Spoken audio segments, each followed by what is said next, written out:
तुमच्या बोलण्यात ना विजयाबाईंचा सुद्धा अनेकदा म्हणजे उल्लेख काय आहे. त्या माझ्या गुरुच आहेत ना. अनेकदा उल्लेख करता तुम्ही आवर्जून त्यांचा, की त्यांच्याकडे मन मोकळेपणाने बोलणं नाही नुसतंच ते नाही, मला असं वाटतं की अभिनयाबद्दल मला जे काही येतं येतं. कुठल्याच ह्याच्यात म्हणजे सगळ्याच ह्याच्यात, पण थिएटरमधनं सुरुवात करू, ते माझे हे दोन गुरुस्थानी आहेत, पंडित सत्यदेव दुबे आणि विजया मेहता. आणि विजयाबाईंबरोबरचा साथ तर अजूनही आहे.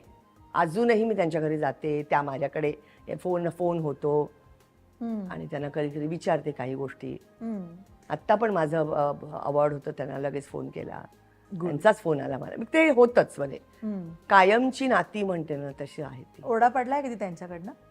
बाईंकडनं बाईनं कसं नाही ते तालमीच, बाईंच्या बरोबर तालमी म्हणजे वेगळा मी सुरू केले तर 2 एपिसोड जातील. नाही ग खरंच असं एकतर इतकं अभ्यासू त्यांची वृत्ती असायची, त्यांची तयारी असायची, मग त्या कास्टिंग करायच्या, मग त्या आम्हाला आधी छोट्या खोलीमध्ये थोडंसं वाचन व्हायचं.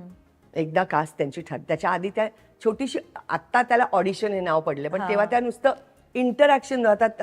उदाहरणार्थ हमीदाबाईच्या कोठीमध्ये मी नवीन होते, त्यांनी एका वर्कशॉपमध्ये मला पाहिलं होतं आणि मला बोलवलं त्या रोलसाठी. तर त्यांनी मग माझा आणि नाना पाटेकर पण होतं, त्याचं पहिलंच नाटक व्यावसायिक.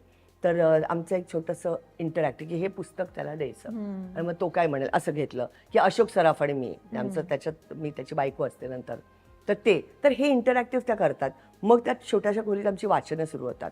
मग वाचन झालं की आणखीन थोड्या मोठ्या खोलीत जाऊन मग स्टँडिंग सुरू होते जुजबी, आणि मग एकदम सेटवर जाऊन असं ते इतकं अभ्यासू पद्धतीने आणि इतकं आखीव रेखीव दिग्दर्शन आणि त्याच वेळेला कलाकारांवर काम करणं. आणि असं त्यांना कधी त्या उठून कधी दाखवायच्या नाहीत. कधीही बाईंनी उभे राहून तू असं कर असं दाखवलेलं नाही. लीड करायची ही कलाच आहे, काय म्हणायचं. म्हणजे लोक ज्या मला म्हणतात अरे अगदी विजयाबाईंची आठवण, म्हटलं काय नाटकं पाहिले तुम्ही विजयाबाईंची? नाही म्हटलं मग म्हणू नका, मी त्या माझ्या गुरु आहेत. आणि मी ज्या शाळेत Vijaya Mehta school of acting मध्ये होते तर ऑब्व्हियसली येणारच त्यांचं काहीतरी माझ्यात. वा.